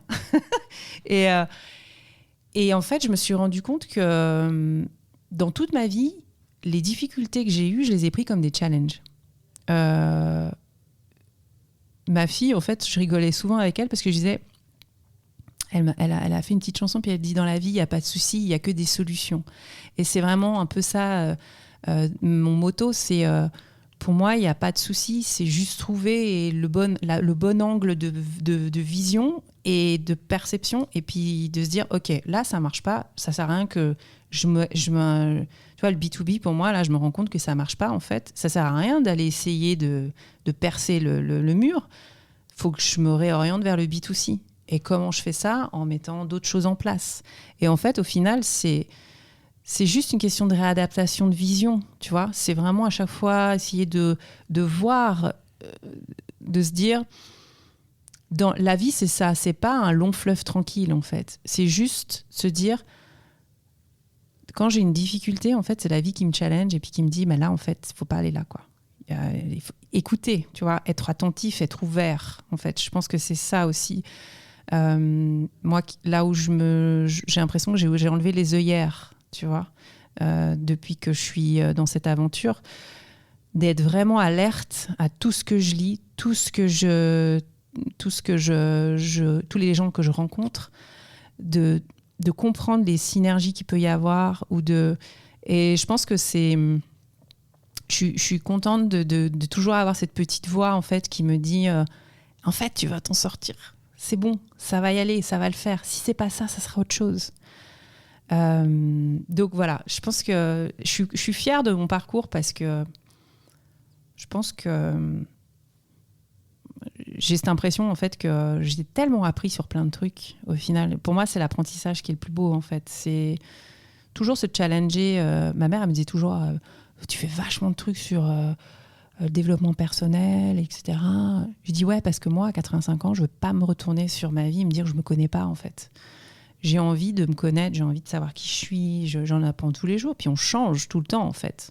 On est tout le temps en mutation, on va dire, avec les choses de la vie, donc c'est ça qui est intéressant, je trouve. Je trouve que c'est un bon retour par rapport à ce que tu disais avant, que l'école n'a pas été très simple, puis que du coup tu disais, ah oui, j'ai fini, du coup j'ai enfin fini. Et souvent, j'entends encore des gens qui disent j'ai fini d'apprendre. Puis toi, tu dis que c'est justement ce que tu aimes beaucoup en fait, dans ton parcours, c'est d'avoir continué à apprendre, du coup en autodidacte ou avec des coachs, mais que tu as toujours continué en fait, dans cet apprentissage que tu continues en fait. Exact. Et c'est ce que j'ai dit à mon mari. Si tu vois, si un jour je devais retourner salarié, en fait, ce que je ferais, c'est honnêtement de réduire mon temps de travail et de faire que des apprentissages à côté, enfin des formations ou des trucs, enfin j'en sais rien, mais je me suis rendu compte à quel point en fait ça m'avait manqué. J'apprenais dans mon métier de tous les jours, mais d'apprendre d'autres trucs en fait plus personnels, j'ai envie de dire. Je me suis rendu compte à quel point ça m'avait manqué en fait. Il y a quelque chose qui m'a pas du tout manqué en fait, c'est mon boss. ça me manque pas du tout. Pour toi, c'est quoi l'épanouissement? L'épanouissement, c'est d'être ancré. d'être aligné avec qui tu es et ta mission de vie, en fait. Pour moi, c'est très, très clair. C'est que il faut être très clair avec soi-même. Il faut pas se mentir. Je trouve que si on se ment à soi-même, ça veut dire qu'on ment au monde entier, en fait. Il faut savoir ce qu'on aime, ce qu'on a envie, ce dont on a envie. Peu importe, en fait, ce que les gens peuvent nous dire.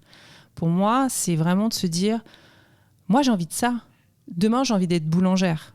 Mais je m'en fous, en fait, de tout ce que les gens vont me dire. Oh, mais comment ça ? C'est leur propre peur. C'est pas tes peurs. C'est pas à toi, en fait. Ça t'appartient pas. Et de faire vraiment un step back, en fait, de ça leur appartient. Moi, j'ai envie de faire ça. Je veux le faire. La détermination, pour moi, c'est mon motto, quoi. C'est la persévérance, la détermination, c'est... Ok, là, j'y vais pas parce que je me prends le mur, mais c'est pas grave, je vais ailleurs. Puis on verra. Enfin, on peut pas plaire à tout le monde. Et puis, it's fine, c'est ok, quoi. Comme on dirait aujourd'hui, tout le monde dit ça, c'est ok. Mais c'est se plaire à soi déjà. Puis se dire, moi, j'aime qui je suis. J'aime qui je suis devenue. Et puis, je suis alignée avec ça. Et puis, ça me va, quoi. Je peux pas plaire à tout le monde, mais c'est pas grave. Aujourd'hui, je trouve que dans les réseaux, souvent, on voit des trucs. J'ai été diplômée de tel truc, machin. Mais qu'est-ce qui te définit, toi, en fait ? C'est ton diplôme, hein.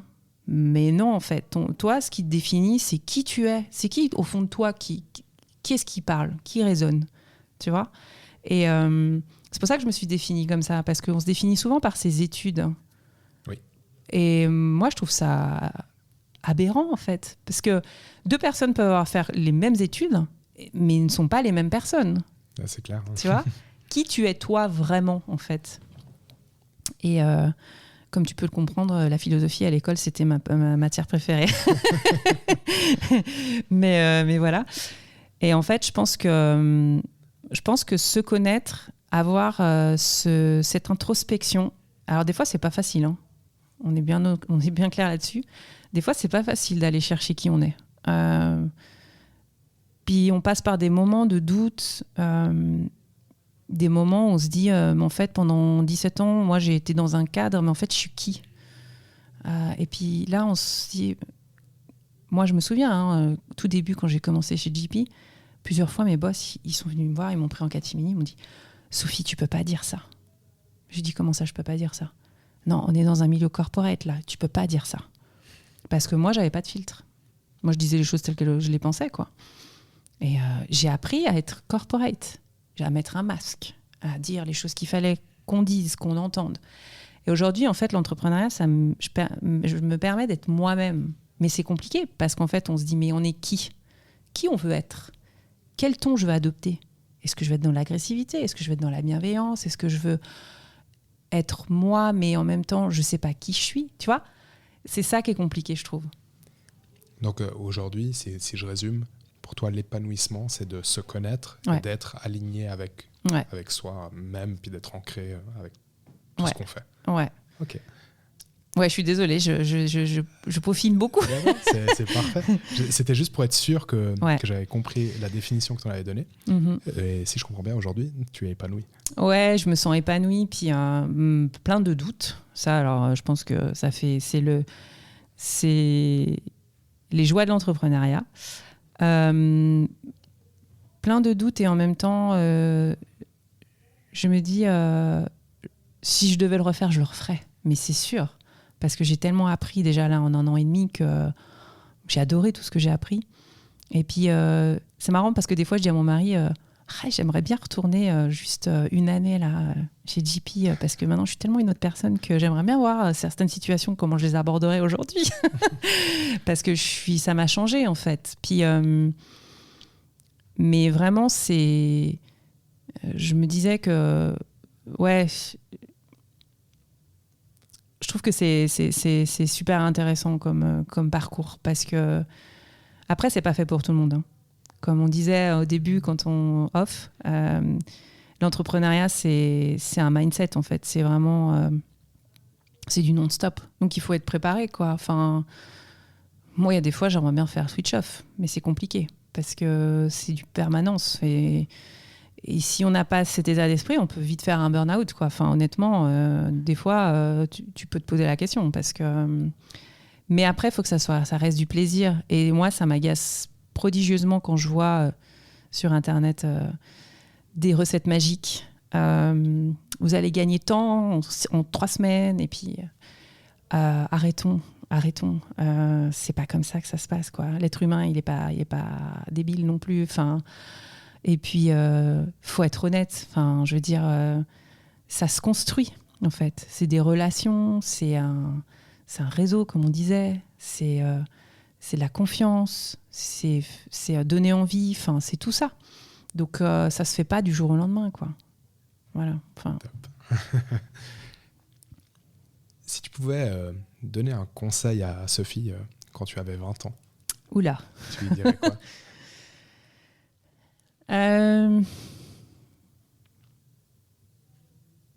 Quand j'avais 20 ans, ça fait vraiment chanson un peu, je partais pour la Suisse, justement pour faire l'école hôtelière. J'étais pleine de doutes, je me disais mais qu'est-ce que je vais faire là-bas, c'est pas possible. Je dirais, le conseil que je lui dirais, c'est ça va être génial, même si ça va être compliqué, accroche-toi, quoi. Enfin, et quelque part, je pense que naturellement, je l'ai fait finalement. Mais juste la rassurer sur le fait qu'il ne faut pas qu'elle doute, quoi. Tu vois. Donc, ouais. Et du coup, à l'inverse, dans 10 ans, tu feras quoi et puis tu seras où? Ouh là là. Alors, je serai très jeune, toujours. Dans 10 ans, donc j'aurai 54 ans. Eh ben, j'ai cette prétention de vouloir révolutionner le mobilier. Donc, pour moi, en fait, j'aimerais vraiment avoir un côté créatif dans mon métier. Parce que je me rends compte que la créativité, elle a été étouffée pendant toutes ces années et qu'elle a besoin de sortir, quoi. Et de m'entourer, en fait, d'une équipe... j'adorerais, en fait, m'entourer d'une équipe où, justement, il y ait ça soit la même vision, mission de gens passionnés. Parce que je trouve que il peut ressortir des choses extraordinaires, en fait, avec des gens passionnés. Et pour moi, en fait, c'est vraiment ce côté... je défie un peu aujourd'hui le côté design, ou dire on peut faire des choses très bien, mais si on va plus loin encore, elles sont vraiment abouties, quoi. Et ça coûte pas forcément plus cher. Enfin, voilà.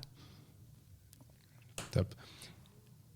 Au long de ton parcours, là, donc mais même chez JP Morgan, est-ce que tu as eu des mentors? Et si oui, lesquels et pourquoi? Alors, le mentoring chez JP, c'était quelque chose qui était vachement mis en avant, ouais. Très à l'américaine. Et il y en a un qui a... Fouad Zain, il se reconnaîtra. Tout de suite, en fait, nos conversations, on était tous les deux hyper à fond dans le développement personnel, donc en fait, ça a été super facile de discuter avec lui. Il m'a beaucoup aidé, en fait, quand je suis passée VP chez JP Morgan, Vice President. Et en fait, je l'ai pris un peu comme un mentor, même si c'était pas officiel. Pour moi, je lui demandais souvent des conseils et de la manière corporate dont il fallait faire les choses. Et voilà. Et en fait, oui, ça a été quelqu'un et que je vois encore aujourd'hui, qui est parti aussi et qui a lancé sa boîte aussi dans le leadership. Formation dans le leadership. Et en fait, je sais pas, ça a été vraiment très facile, en fait, de discuter avec lui. Il n'y avait pas, en fait, cette barrière un peu corporate qu'on peut avoir souvent, où il faut dire certaines choses ou pas trop. Enfin, là, il n'y avait pas de tabou, en fait. Donc, c'était ça qui était assez cool. C'était que vraiment, je me sentais très à l'aise, en fait, pour dire vraiment tout ce que je pensais et sans filtre, quoi. Voilà. Top. Est-ce que tu partages de temps en temps une ressource assez facile, que ce soit un livre, un podcast, un film, peu importe le domaine, mais est-ce qu'il y a une œuvre qui t'a marqué particulièrement? Oui, il y a un livre, en fait, qui m'a beaucoup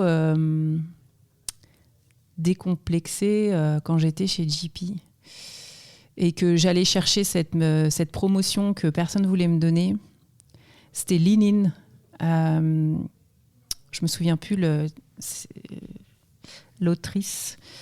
Et en fait, ça m'a ouvert les yeux. En fait, c'est une femme qui explique tout son parcours quand elle est arrivée chez Facebook. En fait, c'est la seule femme, etc. Puis toute la galère en fait qu'elle a dû se faire une place justement dans un monde complètement masculin.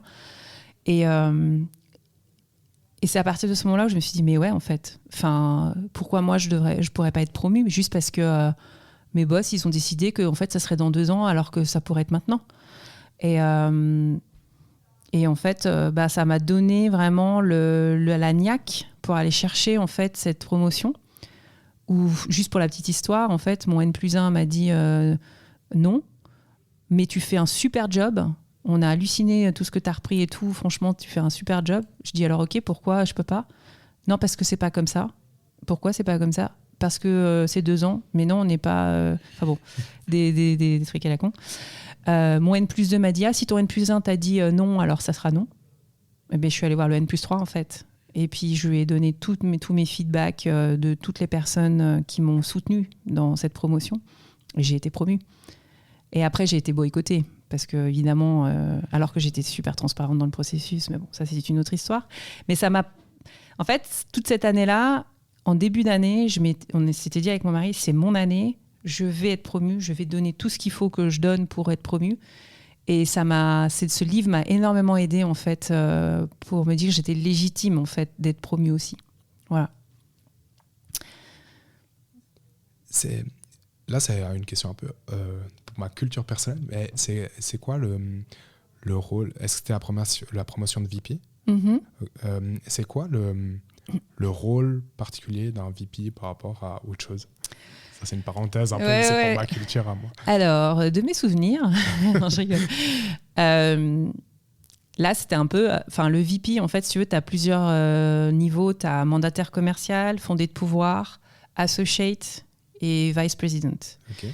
Et en fait, ça a des cahiers des charges que tu dois remplir, si tu veux, qui sont très spécifiques en fonction de ton niveau d'expertise.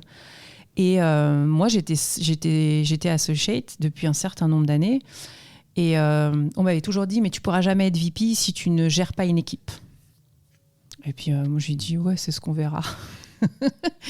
Et en fait, j'étais persuadée qu'on pouvait l'être si on avait le bon rôle et le bon manager. Parce qu'il faut savoir que chez JP, c'est comme ça. Hein. On remplit tous les 6 mois en fait, des objectifs. Si on atteint les objectifs, c'est toi qui les remplis, qui te mets tes propres objectifs. C'est revu par ton boss. Et puis ensuite, c'est vraiment... c'est très, très clair, quoi. Et en fait, moi, j'étais persuadée que c'était vraiment le rôle et si tu veux, je pourrais pas dire exactement en fait les caractéristiques, mais en gros, tu es hyper autonome dans ton poste, tu sais prendre des décisions. Quand en fait, tu es dans des forums, c'est toi qui présentes. Enfin, il y a plein d'attributs en fait. Hein. Et en fonction de ton poste, en fait, les attributs changent un petit peu aussi. Enfin. Okay. Donc, si tu es manager d'une équipe, il faut que tu saches manager l'équipe. Donc, tu as des performances, etc. Par contre, moi, j'étais VP, mais je n'étais pas manager d'équipe. J'étais project manager. Donc, c'était d'autres compétences, tu vois. Donc, après, tu es noté là-dessus, en fait, finalement. Okay. Top, merci. Fin de la parenthèse. C'était plus pour moi, ça. Pas de souci. Est-ce que tu as un lieu préféré sur Terre où tu te sens bien ? C'est drôle que tu dises ça, parce que... j'ai découvert une promenade en Valais, près du lac de Champex. Je ne sais pas. Hein. Je sais que les touristes disent un truc que les Valaisans repèrent. Donc, je ne sais plus si c'est Champex ou Champais. Mais bon, peu importe. Et c'est une promenade le long d'une bise. C'est ces petites sources, en fait, petites rivières et tout. Et là-bas, j'ai un sentiment... mais juste de bien-être. C'est impressionnant. Je ne sais pas d'où ça vient. Donc, c'est vraiment dans la nature. Et on l'a fait à 2-3 reprises, en fait, cette marche. en été. Et franchement, mais quand maintenant, tu sais, des fois, je fais de la méditation et qu'on me dit pensez à un endroit où vous êtes bien, je pense toujours à cet endroit, en fait. Je me sens super apaisée. Mais je ne sais pas pourquoi. Mais voilà.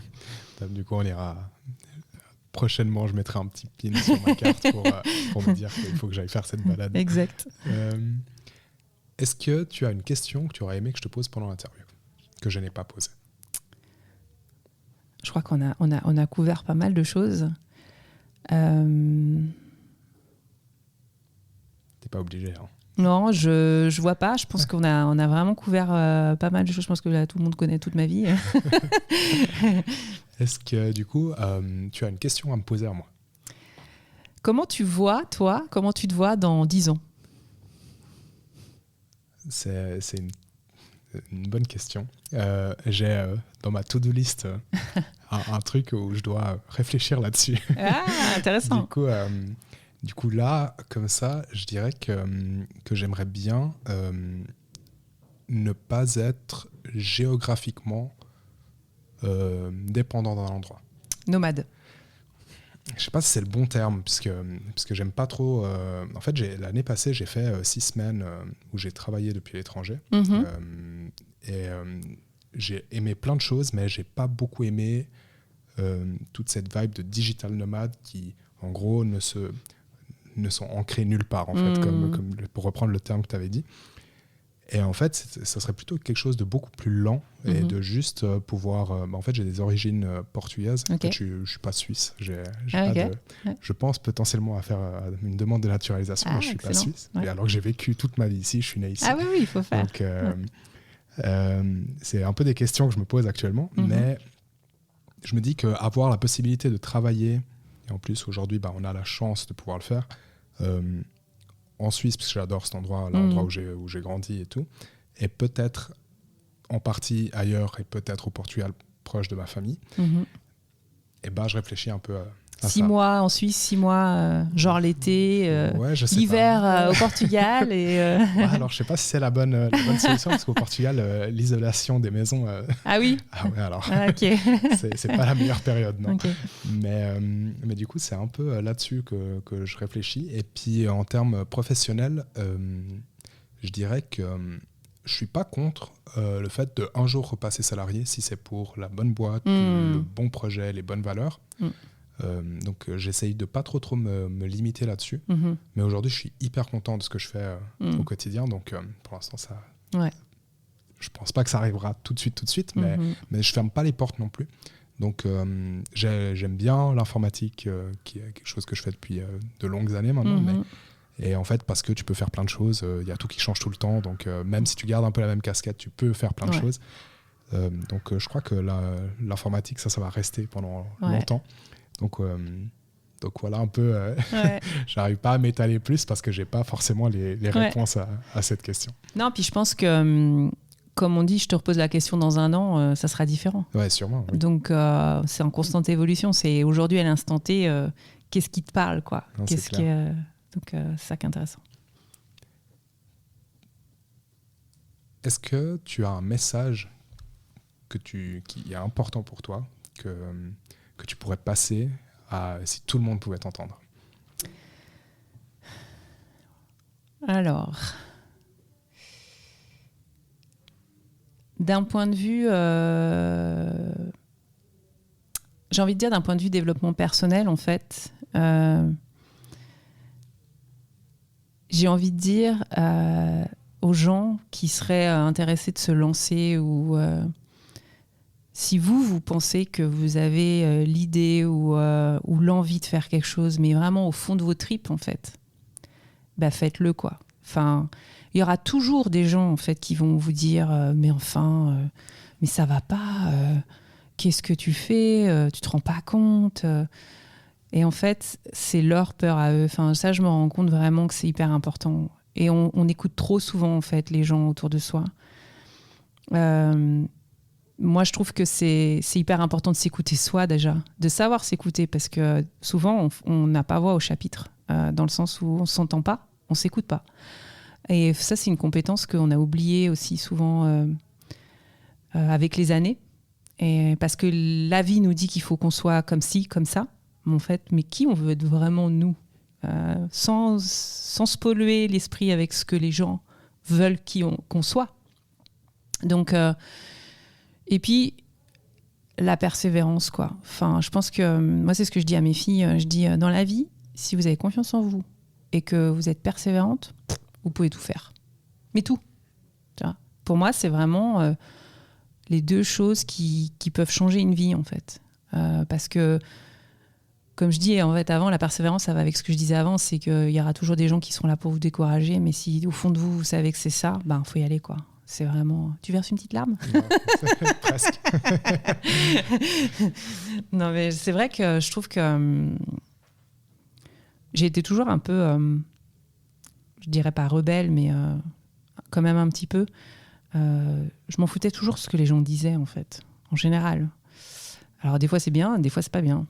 Et puis en fait, maintenant j'apprends à mettre un peu d'eau dans mon vin, comme on dit, d'écouter quand il faut écouter, et puis de pas écouter quand il faut pas écouter. Et je pense qu'on a ce luxe de pouvoir s'écouter et de pouvoir se dire que on a raison d'aller là où on va, et puis de pas regretter, parce que au final c'est une expérience de plus.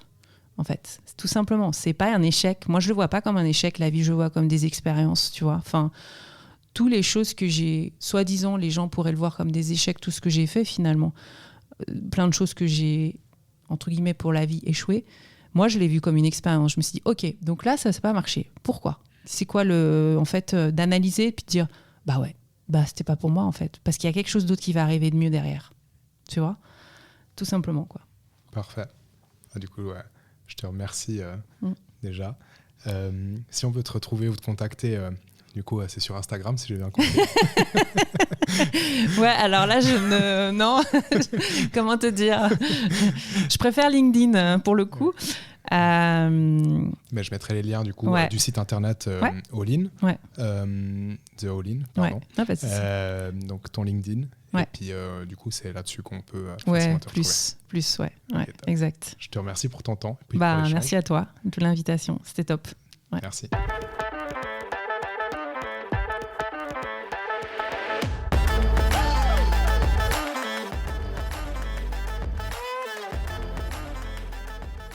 Voilà, l'épisode est déjà fini. C'était hyper cool d'échanger avec Sophie.